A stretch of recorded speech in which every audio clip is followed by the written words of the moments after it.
السلام علیکم فرینڈز، آج کی تازہ خبر کے ساتھ دی عرب انفو چینل میں آپ لوگوں کے لیے حاضر ہوں۔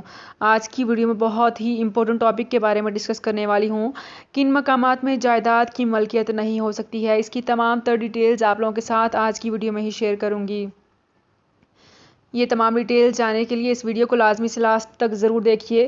تو فرینڈز کرتے ہیں اپنی آج کی ویڈیو کو سٹارٹ۔ سب سے پہلے میں آپ کو بتاتی چلوں کہ ادارہ احکامات نے ان مقامات کی نشاندہی کی ہے جہاں کسی کو جائیداد کی ملکیت کی اجازت نہیں ہوگی۔ بالکل تازہ اپڈیٹ کے مطابق پانی کے ذرائع اور ڈیموں کی حدود میں نجی ملکیت کی اجازت نہیں ہے۔ اسی طرح پبلک مقامات پر پاور پلانٹ اور مائننگ کی حدود کے اندر بھی غیر منقوعہ جائیداد کی رجسٹریشن نہیں ہو سکتی۔ ادارے نے کہا ہے کہ وادیوں، گھاٹیوں اور سیلاب کی قدرتی گزرگاہوں میں بھی ملکیت حاصل نہیں کی جا سکتی ہے۔ حرمین شریفین کی حدود کے اندر قومی پارکوں، چراگاہوں اور جنگلات کے علاوہ پہاڑوں کی چوٹیوں پر بھی مملکت کا دعویٰ نہیں کیا جا سکتا۔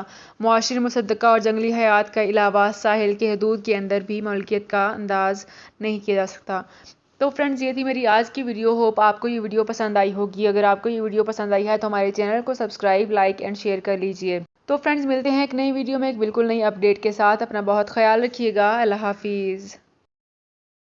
سعودی عرب میں مقیم غیر ملکیوں کے لیے بہت بڑی خوشخبری آ گئی ہے۔ اب کوئی بھی شخص جو اپنے ملک جانا چاہتا ہے اور اس کا اقامہ ایکسپائر ہو یا اقامہ ویلڈ ہو، شرکہ بند ہو، مسسہ بند ہو یا کفیل چھٹی نہ لگا رہا ہو یا کوئی بھی مسئلہ ہو تو آپ ہمارے ساتھ رابطہ کریں۔ ہم انشاءاللہ آپ کو 3 دن کے اندر اندر ایمبیسی کے ذریعے آپ کا خروج لگا کر آپ کو آپ کے ملک واپس بھیج دیں گے۔ کوئی بھی انڈین، پاکستانی، نیپالین، بنگلہ دیشی، سری لنکن یا کسی بھی ملک کا ہو، وہ آسانی سے بغیر کسی پریشانی کے اپنے ملک واپس جا سکتا ہے۔ جی ہاں، اسکرین پر آپ کے سامنے جو نمبر شو ہو رہا ہے اس پر آپ کانٹیکٹ کریں۔ انشاءاللہ 3 دن کے اندر اندر آپ کو آپ کے ملک واپس بھیج دیا جائے گا۔ مطلوب کیس والے رابطہ نہ کریں۔ شکریہ۔